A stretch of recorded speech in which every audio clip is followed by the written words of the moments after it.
बड़ा रहस्य है। आखिर मृत्यु के बाद क्या होता है? इस रहस्य का अर्थ हमारे प्राचीन महाकाव्य गरुड़ पुराण में दिया गया है। दोस्तों, गरुड़ पुराण में मनुष्य के जन्म व मरण के बारे में विस्तार से दिया गया है। मृत्यु के समय व बाद में मनुष्य के साथ क्या क्या घटित होता है और जीवात्मा को किस प्रकार से यमलोक ले जाया जाता है। लेकिन आज हम जानेंगे कि मृत्यु के बाद जीवात्मा कितने दिन तक घर पर रहती है। हमारे धर्म शास्त्र में क्या वर्णित है, जानने के लिए वीडियो को अंत तक देखिएगा और चैनल को सब्सक्राइब जरूर करें।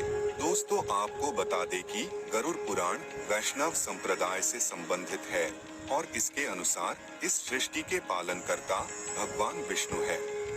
उस जीवात्मा को 24 घंटों के लिए यमलोक ले जाते हैं और उस 24 घंटों की यात्रा के दौरान उसको उसके जीवन में किए गए पाप अथवा पुण्यों को दिखाया जाता है। इसके बाद उस जीवात्मा को वापस से उसी घर और उसी स्थान में छोड़ दिया जाता है जहां उसने अपने प्राण त्यागे थे और अगले 13 दिनों तक वो जीवात्मा वहीं अपने परिवार के बीच में ही रहती है। मोह से भरी वो जीवात्मा बार बार अपने शव में प्रवेश करने की कोशिश करती रहती है, लेकिन असमर्थ रहती है। वो जीवात्मा अपने परिवार, दोस्तों और पड़ोसियों को रोते हुए देख बहुत उदास होती है और उनको शांत करवाने के लिए चीखती है, परंतु उसको कोई नहीं सुन सकता। उसके बाद वो अपने मृत शरीर को देखती है और भूख प्यास से पीड़ित जोर जोर से रोने लगती है। गरुड़ पुराण में ये भी बताया गया है कि मनुष्य अपने जीवन काल में जाने अनजाने में पुण्य कर्मों से ज्यादा पाप कर्म करता है। इसके समाधान स्वरूप मृत्यु के पश्चात पिंड दान करना आवश्यक बताया गया है और 10 दिनों तक मृतक के पुत्र के द्वारा पिंड दान देना चाहिए। अगर मृतक का पिंड दान नहीं किया गया तो जीवात्मा अनंत काल तक भटकती रहती है और सालों तक पीड़ा व कष्ट भोगने के बाद अगला जन्म लेती है। गरुड़ पुराण में बताया गया है कि प्रतिदिन दिए जाने वाले पिंड के 4 भाग हो जाते हैं। उसके 2 भाग से मृतक का शरीर बनता है और तीसरा भाग यमदूत लेते हैं और आखिर भाग मृतक को खाने के लिए मिलता है। 9 दिनों में प्रेत पुनः शरीर युक्त हो जाता है। शरीर बन जाने पर 10वें पिंड से प्राणी को अत्यधिक भूख लगने के कारण आहार रूप में प्राप्त होता है।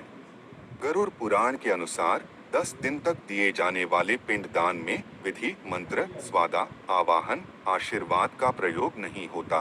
केवल नाम और गोत्र से पिंड दान दिया जाता है। मृतक के दाह संस्कार के बाद पुनः शरीर उत्पन्न होता है।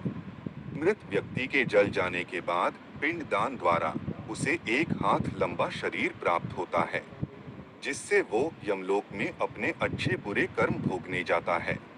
पहले दिन जो पिंड दान दिया जाता है उससे मूर्धा का विकास होता है।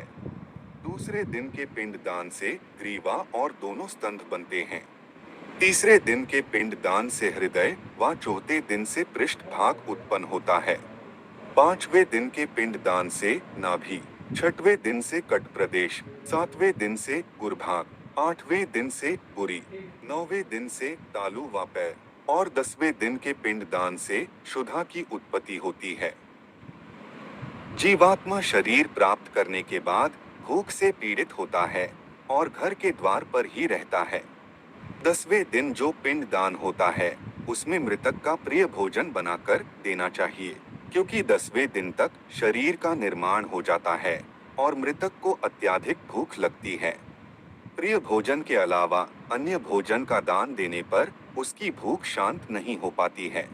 11वें और 12वें दिन प्रेत भोजन करता है। मरे हुए स्त्री और पुरुष दोनों के लिए ही प्रेत शब्द का उच्चारण करना चाहिए।